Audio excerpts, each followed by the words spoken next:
हरिओम। सनातन podcast में आपका हार्दिक स्वागत है। हम अपनी रामचरितमानस श्रृंखला को आगे बढ़ाएंगे। पिछली बार हमने उस क्षण पर चर्चा समाप्त की थी जब कैकेयी के 2 वरदानों ने अयोध्या के उत्सव को एक गहरे विषाद में बदल दिया था। बिल्कुल। आज हम वहीं से कथा सूत्र को पकड़ेंगे और देखेंगे कि इस वज्रपात जैसे समाचार का महाराज दशरथ, स्वयं श्री राम और समस्त अयोध्या की प्रजा पर क्या और कैसा प्रभाव पड़ा। आपने बहुत उचित कहा। ये प्रसंग जो है वो अ, भावनाओं का एक महासागर है। एक महासागर जहां हर पात्र की अपनी एक अलग लहर है। हाँ, और सबसे रोचक बात यह है कि हर पात्र उस महासागर में अपने अपने धर्म और स्वभाव के अनुसार तैर रहा है। एक पिता का मुंह और विलाप है। तो दूसरी ओर एक पुत्र का धर्म के प्रति अटूट आनंद। बिल्कुल। और इन दोनों के बीच है प्रजा का क्रोध, दुख और भ्रम।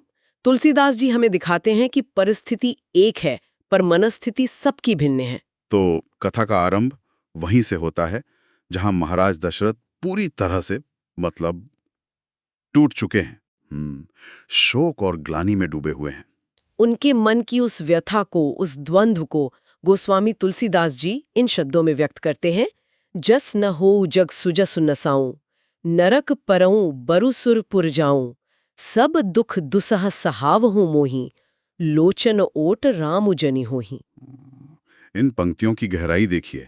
एक रघुकुल के राजा के लिए, जिसके लिए प्राण जाई पर वचनों न जाई का आदर्श है। हाँ, उसके लिए उसका सुयश ही उसका सर्वस्व है। पर यहाँ महाराज दशरथ उस सुयश को भी दांव पर लगाने को तैयार हैं। वो कह रहे हैं कि मेरा अपयश फैले तो फैले, मुझे नरक में ही क्यों ना जाना पड़े, मैं सारे असहनीय दुख सह लूंगा। बस एक शर्त है, राम मेरी आंखों से ओझल ना हो। ये केवल एक पिता का प्रेम नहीं है, ये मोह की पराकाष्ठा है। सही कहा।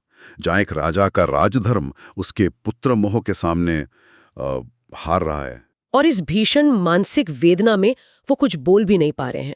उनका शरीर कांप रहा है। जी, चौपाई कहती है, असमन गुनई राव नहीं बोला, पीपर पात सरिस मनु डोला, रघुपति पितहि प्रेम बस जानी, पुनि कछु कही है मातु अनुमानी। पीपर पात सरिस मनु डोला, ये उपमा कितनी सटीक है। अद्भुत है। तुलसीदास जी किसी और वृक्ष का पत्ता भी कह सकते थे, पर उन्होंने पीपल का पत्ता ही चुने। क्यों? क्योंकि पीपल का पत्ता बहुत थोड़ी सी हवा में भी अस्थिर हो जाता है। उसमें कोई स्थिरता नहीं रहती। दशरथ जी का मन भी ठीक उसी तरह व्याकुल, अस्थिर और असहाय है। और दूसरी ओर श्री राम की सजगता देखिए, वो पिता की दशा को भी समझ रहे हैं। और साथ ही ये भी अनुमान लगा रहे हैं कि कहीं माता कैकेयी फिर से कोई कटु वचन न कह दें, जिससे पिताजी को और भी अधिक कष्ट हो। इसी कठिन परिस्थिति में श्री राम बहुत ही विनम्रता और विवेक से बात आरंभ करते हैं। बिल्कुल। देश काल अवसर अनुसारी, बोले बचन बिनीत बिचारी, तात कहूं कछु करूं ढिठाई, अनुचित क्षमब जानी लरिकाए। यही तो श्रीराम के मर्यादा पुरुषोत्तम होने का प्रमाण है। देखिए, वो अपने अधिकार की बात पूछने जा रहे हैं, जो राज्यों ने मिलने वाला था। हाँ। पर उसे भी वो डिठाई या दृष्टता कह रहे हैं और बालक समझकर क्षमा करने की प्रार्थना कर रहे हैं। वो परिस्थिति के मर्म को समझते हैं। बिल्कुल। और फिर वो सीधे अपने पिता के दुख के मूल कारण पर आते हैं और उसे कम करने का प्रयास करते हैं। वो कहते हैं कि इतनी छोटी सी बात के लिए आपने इतना दुख पाया, मुझे किसी ने पहले क्यों नहीं बताया। अति लघु बात लागी दुखु पावा, काहू न मोही कही प्रथम जनावा।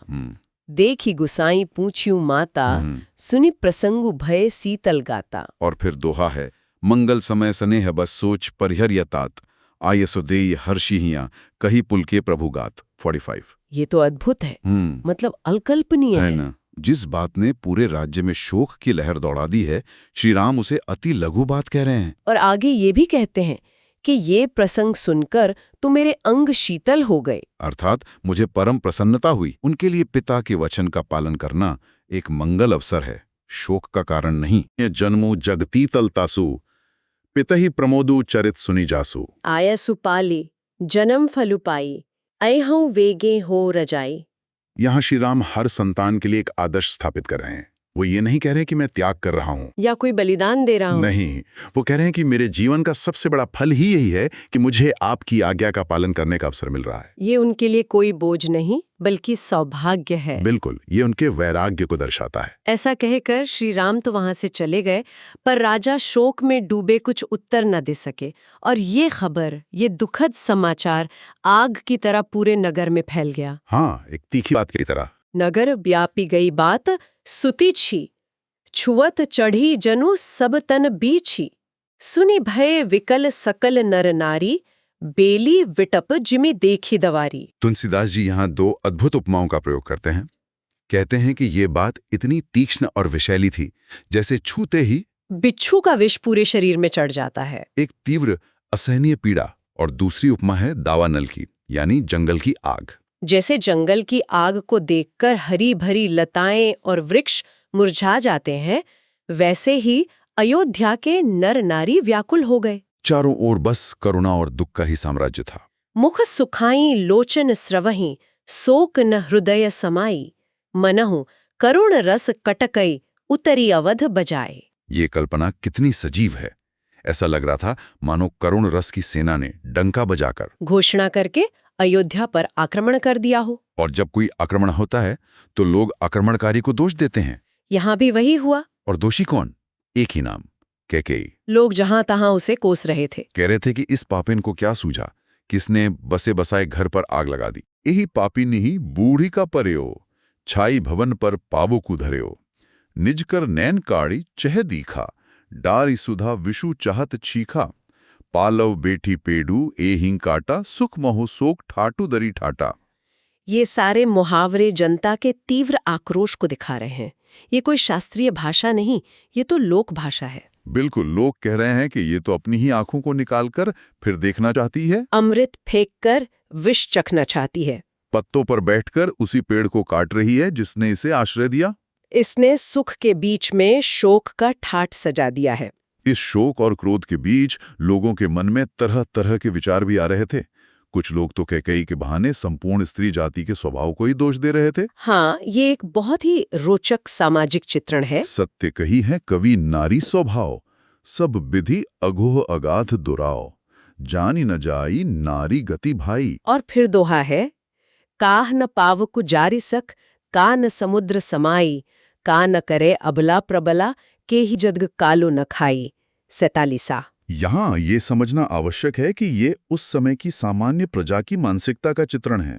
जी, वो इस अविश्वसनीय कृत्य से इतने हतप्रभ और दुखी हैं कि उन्हें समझ ही नहीं आ रहा कि जो कैकेयी राम को भरत से भी अधिक प्रेम करती थी, वो ऐसा कैसे कर सकती हैं। और जब तर्क विफल हो जाता है तो लोग ऐसी सामान्य धारणाओं का सहारा लेते हैं। बिल्कुल, वो कह रहे थे कि आग क्या नहीं जला सकती, और एक अबला जब प्रबला हो जाए, मतलब अपनी शक्तियों का दुरुपयोग करने लगे, तो वह क्या नहीं कर सकती। कुछ लोग राजा को भी दोष दे रहे थे कि उन्होंने बिना विचारे ऐसी कुमती स्त्री को वर दे दिया। पर जो ज्ञानी थे वो राजा को दोष नहीं दे रहे थे, क्योंकि वे जानते थे कि राजा अपने वचन से बंधे हैं। सही बात है। और इसी विचार विमर्श के बीच एक और शंका उत्पन्न होती है जो बहुत ही महत्वपूर्ण है, कि कहीं इस पूरे षड्यंत्र में भरत की भी सम्मति तो नहीं है। और जैसे ही ये शंका उठती है, उसे तुरंत ही पूरी प्रजा द्वारा खारिज कर दिया जाता है। ये देखिए, अयोध्या की प्रजा का भरत जी पर विश्वास, अगाध विश्वास। कान मोदी कर रद गही जी हा, एक कही या बात अलीहा,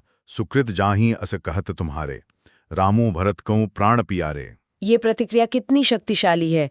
लोग कानों पर हाथ रखकर और जीभ को दांतों तले दबाकर कहते हैं कि ये बात झूठी है। ऐसा कहना भी पाप है। कहते हैं कि ऐसी बात कहने मात्र से तुम्हारे सारे पुण्य नष्ट हो जाएंगे, क्योंकि भरत को तो श्री राम प्राणों के समान प्रिय हैं। और फिर वे जो कहते हैं वो भरत के चरित्र का सबसे बड़ा प्रमाण पत्र है। क्या कहते हैं वो? चंदु चवे बरु अनल कन, सुधा होई विषतूल, सपने हूं कबहू न करियहि किछु भरत राम प्रतिकूल। अद्भुत।